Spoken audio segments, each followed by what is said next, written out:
Okay, so overcoming. Oh shit. Ah. All right, so overcoming loneliness and uh, basically not having friends in your older life, adult life. So I've seen this on the internet. A lot of people saying how as you get older you lose your friends, and something I heard when I was younger, and I think we've all heard it. Obviously, when you get older, you lose your friends, or you distance, you get distance from your friends, whatever. And there's something definitely I've realised in the last, more so in the last year, but within the last 3-4 years, definitely it started to happen slowly. Um, I think that's just because you probably just you grow. Um, People go in different directions, and people have different interests, and they just don't align really. People just don't seem to. It's just not the same when you come out of adolescence. So I just wanted to share some of the things I'm doing to try to basically get over loneliness. So the main thing for me that I've been doing is keeping myself busy. So on like my journey of self-improvement, I keep myself super busy. So that means gym 5 times a week, getting up at 5 in the morning, going to the gym. I'm learning French. I want to walk to the gym, a French audiobook, go to the gym, walk home, French audiobook, then I go to work, you know, working hard at work, and then when I get back from work, studying, um, learning a skill, playing guitar, practicing my language, practicing French. So I think being able to fill your time with activities, kind of it kind of like is escape from that loneliness feeling when you ain't got friends to go out with and stuff. Um, Although I've found that hyper efficiency, it's not sustainable unless you have some type of social outlet. So obviously you can't just keep pushing it aside to the fact that you ain't got any friends, or you don't socialize. You need to do something to obviously change that. So I had a kind of the dilemma where I did have friends who could go out with. I do have friends who can go out with now, but the only things we have in common, or did have in common, were going out drinking alcohol, um, just basically going out drinking alcohol, trying to pick up girls, and just basically waste your money, being a degenerate, and not really having anything to show for it the next day. On the weekends, go out on your Friday, get out drinking, get wasted, wake up on the Saturday, waste your Saturday eating junk food, not being productive, and then by the Sunday you do the same thing. You hit Monday, then rinse and repeat, and by the end of it you're just in a cycle that continues. So I kind of had to make the decision to like basically rather be lonely, have no friends, don't go out with any of my old friends, and obviously be lonely, have no no friends to go out with, rather than go out, be social, but it just be redundant. There's no type of there's no end goal. So some of the things that I've been trying to do to change that is trying to find people who have similar interests as me outside of just drinking alcohol and the normal social events. So that's why I say picking up a hobby is a good thing. So I play guitar, I'm learning to speak French, I go to the gym, and there's probably a few others I can't think of now, but they're the main ones really. And obviously around those I'm trying to find people who align with those habits and some of my goals. So gym's a big thing for me. I'm in the gym a lot. I've recently made a friend who I go to the gym with. Just kind of into self-improvement, those type of things. I use an app called Meetup, what I found online. So you can find people who have similar interests to you. So it could be music, it could be a language, it could be politics, could be just going out getting drinks with people which actually did try what was interesting. So actively going out and trying to meet people and pushing yourself and get out of your comfort zone is something I've been trying to do, which is kind of scary. Obviously, going to places, not knowing anyone, and having to introduce yourself start conversations. It is hard, it is uncomfortable, but I find it quite exciting. So if you're on the same path as me, kind of like self-improvement, and you want to distance yourself from old friends who have bad habits and bad energy a lot of the time and bring you down, or just not on the same trajectory as you, and you're getting rid of those them distractions because you want to stay focused, I definitely recommend looking at some of the apps you can find online for meeting people. So Meetup is the one I've used, and I've only gone to one event on there so far, and that was for like a social drinking event. Now I have significantly reduced the amount of alcohol I drink, basically sober now. But I did go out the other day and go to a social event and and drank alcohol, which was interesting. Yeah, I did. I don't regret it, but I probably won't do it again.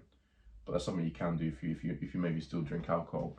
It was kind of like it was in a bar restaurant, and basically you go there with armbands, basically saying that you've come to them for the meetup, and you basically go around and talk to people, and there's like games and stuff like that, people drink alcohol, but it's not really it's not really based around self-improvement on networking. It's basically more for like making friends or trying to find a partner or just having a good time, which is good for socializing, but I'd rather find a group, maybe like people trying to speak French, or people playing a band, or people trying to make content like this, content creators, stuff like that. So I definitely think that's a good way to find new friends and find people who with similar interests to you. Oh yeah, I would recommend as well, if you live close to a city. I don't know what type of person, some people don't like big cities, but I'm someone who loves the city, and I live not too far from London, so I can get the train in about 45 minutes to get into the city, and it's just really motivating. And that's my plan at the moment. So on Fridays, Saturdays, when I'm not studying or working, I'll treat myself and I'll go out, literally buy a train ticket after work, or on a Saturday, and basically just go London, and just sometimes I'll go with a plan, like I'm trying to go for a meetup, which I'm going to do this weekend. Hopefully going to go to a French meetup and speak French with some people. But I think if you want some inspiration and just a bit of a refreshing scenery from a small town, especially working 9 to 5, Monday to Friday, and when I'm hitting the same routine, gym, this, that over and over and over again, it can get, even though I know it's for the greater good, and a year's time, 6 months time, it's going to better me, I'm going to get more opportunities from the stuff I'm doing. It does get a bit, I wouldn't say demotivating, but it's hard to see the bigger picture when you're always in the same box. Don't know if that's a good description, but being able to go out on Friday and Saturday, and obviously not do anything stupid like go out drinking and getting wasted, but maybe going to a city that's close to you. So I've got London, so get on the train, go to the city, see the lights, see the skyscrapers, see the cars. It's all motivation, and that's somewhere I want to move eventually, or working. So it just reinforces that in your mind. And obviously there's loads of people in cities, and you can literally just strike up conversations with people, in random situations. It is hard and it is scary, but it's definitely worth it, I think. Even just the last time I went to London the other day, I just had chatting to people. I came back with some random stories. I met a politician in Jersey.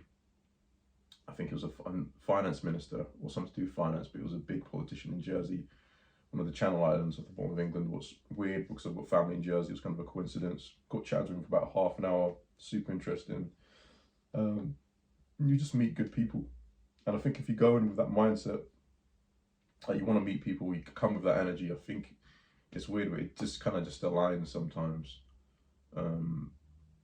Just coming with that energy, no like negative, emotions like that, or no like, I don't know what the word is,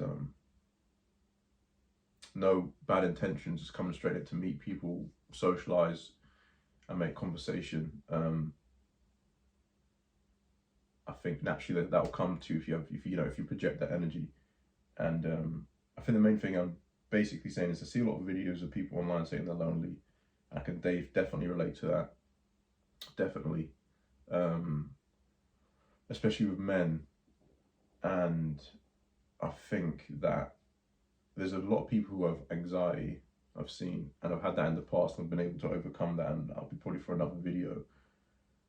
But if you're not someone who's socially inept and not that much of an introvert, then I definitely push yourself to get out of your comfort zone and try and meet new people, force yourself into a situation. It can be awkward sometimes, awkward conversations do happen, and I mean, it is what it is, it's just say goodbye and move on kind of thing. So yeah, I'd definitely say going to meetups. I'd say another one is social interaction. So a lot of the time I do this on purpose, and I think this is a northern thing. So if you find in the north of England, people seem to be a lot friendlier in person. So I don't know if you ever noticed this, but if you go out, if in the north of England, if you go, maybe might be in the morning, afternoon, evening, but if you walk past to someone, they'll say evening, they'll say morning, they'll say afternoon, and say how are you doing, and say how you're right, or they'll even just strike up a conversation with you if it's in like a pub setting or whatever the situation might be. And that's very common up north. I've got family from the north of England and the south. When you come back down south, you don't get that much at all. People walk straight past each other. There's no really eye contact. I'm bad for that sometimes, but I deliberately try not to do it. I don't know if it's because it's more fast-paced down south. There's a lack of culture in the south, like British culture, English culture, more the English culture, in my opinion, resides in the north of the England, not so much the south, because obviously there's more diversity. But a thing I do quite often was quite good, and it gives you kind of like a social boost for the day. So if you're like walking to work, or if it's the morning time, or any time during the day, if you just say like, walking past someone in the street, like, it can be awkward sometimes. You don't look at someone, but just be like, how you doing, mate? You right? Well, it might be morning, mate. Evening, mate. How you doing? Or just to smile at someone. I did do this at the gym a lot deliberately, because I feel like the gym can be a tense environment until you say hello to someone, literally. And I go to a bodybuilders gym. There's quite a few big guys there, and all the testosterone's going about, and people like, who's the biggest guy kind of thing. But all that can be broken with just like, how you do, mate? You're right, mate. Like, you having and you know what I mean? It breaks it 100%. Not most of the time people reply, yeah, I'm doing good, mate. How you doing?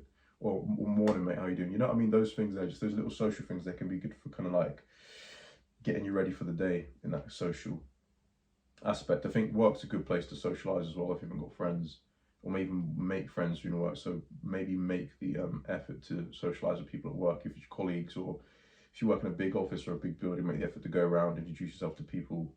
That's something I do a lot. And when you're not really getting that social connection in your personal life, you can find it at work. Even though you may not make friends at work, you may have made friends at work before. You still have those social conversations, and you can still get that that social aspect. So work, I would say, is another good one. So this is something I'm still working on myself, and I wouldn't say I'm anywhere near even. I've just started beginning. It's just start at the beginning of my journey, really. But I'm super excited to get started with it. Just going and basically a venture to me. And for me, my place is London. That's the place I'm going. Literally, that's where the lights are. That's where the city is. That's where the people's at. That's where where it's all happening. So it's kind of like, for me, it's like a game. It's like an adventure, and I can't really wait. So one thing is going through the things I'm doing again. So I'm looking to join a French group in person. So for beginners, to meet other people that are trying to learn French, and obviously a tutor, speak French with them. I'm hoping to move to Paris or France in the future, work out there. Possibly anything to do with music. I'm a guitarist, I play guitar, playing in a band, meeting other musicians, and I'm still looking at what other groups there are, but I think I'm trying to find one for like-minded people like myself who want to do content online like this. And my mate who I go gym with, who's kind of on the same wavelength as me, he's on that. He's into bodybuilding and personal training, and that's kind of his niche. And we film a lot of cool footage in the gym with his professional camera. And obviously, I want to, although I do like that stuff, and I've got some cool footage, I want to do like more like vlogs, maybe like this with a professional camera, or meet other people out in London who want to film while they're out. There's something I'm trying to figure out. I'm trying to find out people who want to do that. And if there's anyone who's watching this who's into that, who's in England, near London, let me know.